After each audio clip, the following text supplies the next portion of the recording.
Cycler birthday with the package from China. So let's go. Hey, welcome back to the channel. It's awesome that you're tuning in. In today's video, we are going to be doing a quick look at the RG406H. The Anbernic, the company that releases way too many handhelds. But is it any good? That is what we're going to be finding out today. So Anbernic is a company that most of the time has nice quality products. Let's put it that way. The same with Pow Kitty. But when it comes to Anbernic, they do surprise us sometimes with many new devices. And when it comes to this particular one running on Android, I must say there were a couple of things that I do really love and something that I really hate. They also sell it in different kind of colors. I just have this basic black version. I do love the way how it looks. So when it comes to the form factor, this thing is very comfortable. So one of the notable things to begin with is this feels like, I think it's Velcro tip or some kind. It feels kind of interesting. And it's just holding it, it makes it really comfortable. If you're having sweaty hands, it will give you a little bit more grip. However, configuration of the buttons, don't know. I'm a D-pad gamer, so I always want to have the D-pad over here. I think they just swapping it out, I have no idea why. But another thing is interesting, they went for these very nice joysticks. And the joysticks, they are very long. You can also remove it over here if you want to. So if they actually wear out, you can just replace them fairly easy. The D-pad itself is more like the floating D-pad configuration that we have seen with controllers, but also with different devices. So the ABHY are not the best ones. And the reason I'm doing the wicked feel test is just to feel how it is. This is not bad, don't get me wrong. Like the way how this actually feels is also, well, let's focus, thank you. If you're going to be looking at it, have like a little bit of wiggle to it. Long travel, but just the way how it feels in general, it's okay. Having micro switch L1 and R1, having two triggers over here, and then having select start, the R button for Anbernic for giving the special menu, and later on show you, and then we can go return and home, because this is Android. At the bottom, with this time, so what I understand of, you're only having one micro SD slot. So that's quite interesting, that is something they don't do very often anymore. USB-C input, audio jack, two speakers, and they sound quite nice. On the top finding volume control and the on-off switch, and the LED indication, going to be turning it on when it's charging, and how the battery life is. So one of the cool features is that we also have a touchscreen, and that's very convenient because this thing actually runs Android. And that's one of the things I personally not a big fan of. Android, yeah, it's great on my phone, but if you're going to be playing on this, depending on what you want to play, because you can implement all kinds of cool stuff. And in me particular when it comes to, not this launcher itself, but if you want to use yourself like the Android and you want to install games from the Play Store, yeah, that would be cool. But if you don't want that, I think it's going to be a completely waste. You're going to be using the Anbernic launcher. That's one of the ways to go to. And this thing is capable of running a lot. And that's just simply to do of the specifications. The 4-inch display looks absolutely amazing. CPU wise, we do have a quad core with a Mali G57 GPU, 8GB of DDR, and we're having Android 13. So specification wise, this thing is quite a powerhouse. Not the most powerful device out there, but it is enough for over emulation. So let's get into that and let's see what can we actually play. But in this video, just wanted to do a quick overview of some emulators to see what we can actually play. And so when it comes to old school stuff, I think when it comes to MAME, there we have some limitations. For example, we don't have check and MAME or Killer Instinct. But there are a lot of stuff you can actually play. I want to also focus on N64 and some Sega Saturn, just to see how that actually works out. Because this is a very powerful device, but not powerful enough to run, let's say, everything that we have seen with an Odin. So when it comes to this particular model, yeah, it's kind of cool, but it goes also with limitation. And that is a thing that I find something quite disappointing. However, if the price is right, maybe it's the right balance. So let's start off with one of my favorite games to try is the Atomic Wave. And Atomic Wave and Dolphin Blue, one of the things I do notice, and that is one of the appealing things of the device, that the overall quality of the display is just amazing. And emulation performance is just great with just native resolution. I love the screen itself when it comes to playing these games. But also the D-pad and everything is very comfortable. So I'm really surprised at the overall performance. And by performance, I mean particular when it comes to playing these games. So pressing the home button, here you have the option to make a quick load, quick save, restart, and mess around with the retro R if you want to. Pressing the other buttons, we can mess around with it. And we can just have the option to go back to home. For example, having the option to go straight back into the Android part.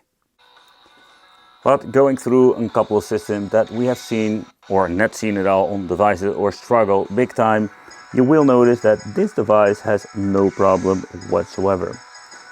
And I think this is one of the very positive things about this device itself. I already mentioned this before. If you're going to be playing with the D-pad or the analog stick, both of them, I just love it. It's unfortunate that they didn't put them on the left top corner over there, but I think I can actually live with that. Quality wise, particularly when you're hearing just whispering of the insects or animals, you can just actually hear, and I don't need the microphone even picks it up, that's how crisp and clear it actually sounds. But let's move into the gameplay itself and let's try the D-pad and the analog stick. So for fighting games. So the analog stick, I do need to get a little bit used to it, and this is the simple reason because it's so high. So it's a slightly different way to play normally. But the D-pad, not only the feel, but just the way how it responds is just great. So when it comes to playing on this device, besides the emulation performance, I'm starting to fall in love with this device with a simple reason of, let's say, the beautiful display, the aspect ratio, but the performance, but also how the D-pad itself plays. But let's go into some more demanding emulators. So when it comes to the MMJR2, let's say Gamecube emulator, let's see how it actually works out when it comes for playing racing games. So starting off with some Ridge Racer.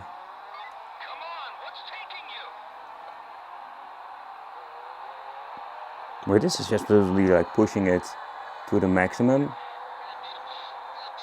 This works quite nice.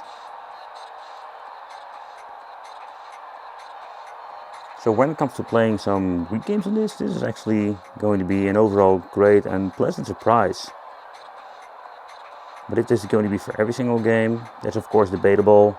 Simply of the support, but also what kind of emulator you're going to be using. So I'm going to be using the MMJR2. That one is going to be having slightly better support, and I understand you can also do a little bit of tweaking.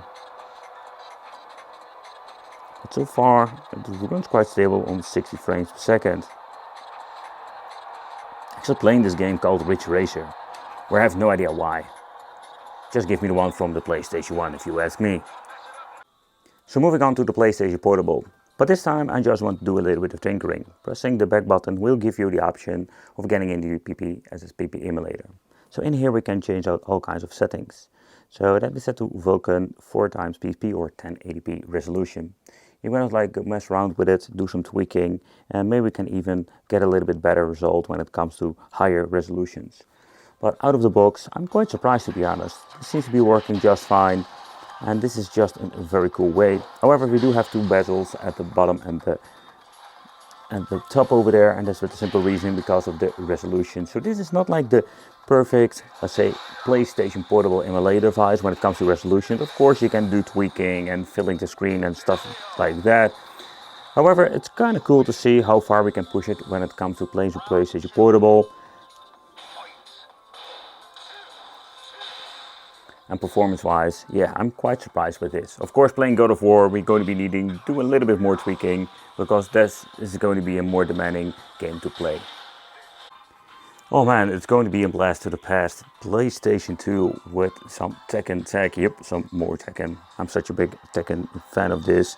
However, this game is not only bringing back so many memories, so we do have reached the point that we can actually play a lot of PlayStation 2 games. Of course, demanding what kind of games you want to play in the end. You need to check out the support. It doesn't have 100% support and can even struggle with some games. So this is absolutely like the maximum limit. And this is also the reason why I actually kind of hate these things. Because while we have so many great systems that we can play, PlayStation 2 is just absolutely the maximum limit for a chip they're using inside of this thing.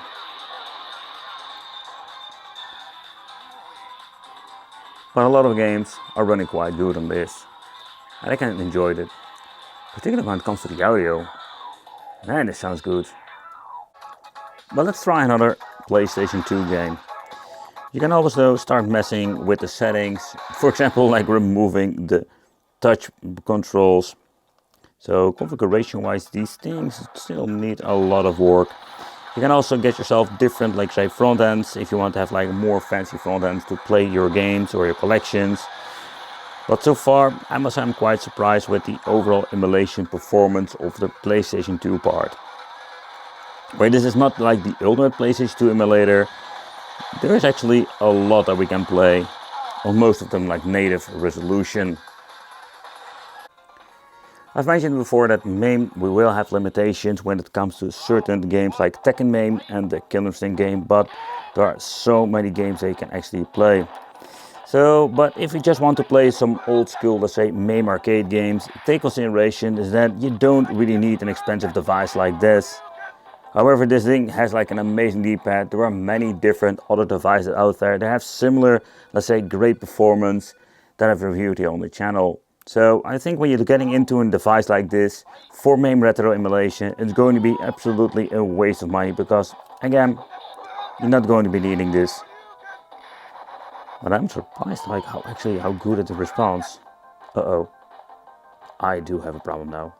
Oh. Haha, gotcha.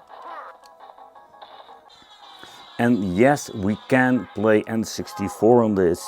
And that is one of the very cool and appealing things of this handheld. You can see we do have like a massive black bezel around it. So giving this thing the perfect resolution. In the option of the emulator, we do have the option to mess around with it. If you just want to stretch it to the non-original resolution, but just have to like a screen completely filled. But getting into some F-Zero X, this is such a blast to the past.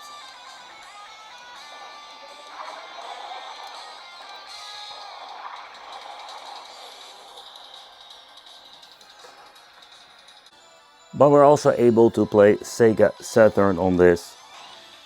Unfortunate, the D-pad isn't configured. I just wanted to check out this shmup with a simple reason. How will this D-pad navigation with the shmup work out? And I can tell you that I am really surprised of the overall support of everything. The D-pad plays great for fighting games, beat 'em ups, but also when it comes to shmups. And Sega Saturn emulation is just great. And this is one of those, let's say, appealing things that we're getting with this particular Anbernic model. If you really want to have like new generation, PlayStation 2, Saturn, stuff like that, then we're going to be needing a device from this price range. Pressing back, you can see every single, let's say, emulator will have their own configuration. We have like quick loads, quick saves, or we can just exit over here. So PlayStation 2, Sega Saturn and many devices will run perfectly on this. But it also implements for PlayStation 1. So if you're searching for a PlayStation 1 handheld emulator, I can already tell you, you don't need to buy this. Simply because this device is just completely overpowered for playing these games. There are so many cheap devices out there that cost like $50, $60 that can play PlayStation 1 perfectly. Of course the configuration, that is another thing you need to consider, and of course the display. But there is this massive, let's say, lineup of devices like X210, R36S. They have like the perfect resolution. They run on native resolution PlayStation 1 and the overall performance is just great. Nothing to complain there. So it's more of the question, is PlayStation 1 the stuff that you want to play? And what do you think of the overall, let's say, configuration when it comes to, let's say, this handheld? Do you really need a landscape model, or do you find a cheaper one just as fine? But emulation, you can also do a little bit of an upscaling if you want to mess with that. But I will just keep it as it is and just put it on native resolution. It looks great.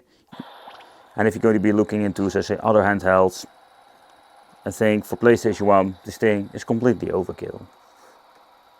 And this also implements if you just want to play some 8-bit and 60-bit stuff. You don't really need an Android, very expensive product like this. If you're going to be looking at, let's say, previous models I've reviewed, there are just very cool devices out there that cost like a fraction what this thing costs and can do exactly the same. And also though, they will have nice great displays, great audio quality and great overall configuration when it comes to the D-pad. This is just an extra cool bonus when it comes to playing these games. And of course with the Android part you have all kinds of configuration possibilities. But for 8-bit, nah, there are so many freaking ways you can actually play these games now. You also have the option to play some 3DS games on this. However, when it comes to playing 3DS, I personally hate it. Because for me, this is not the perfect way to play. We're having two screens and it feels all kind of an, let's say, messy situation. But it's of course personally. You can do switching, you can do all kinds of configuration, where we can switch out displays, we can do all kinds of cool things. However, it is going to be imperfect overall emulation. That is of course something you need to be testing. What is the best compatibility? But it is kind of cool to actually see that we can just play these games. But you can hear that it struggles.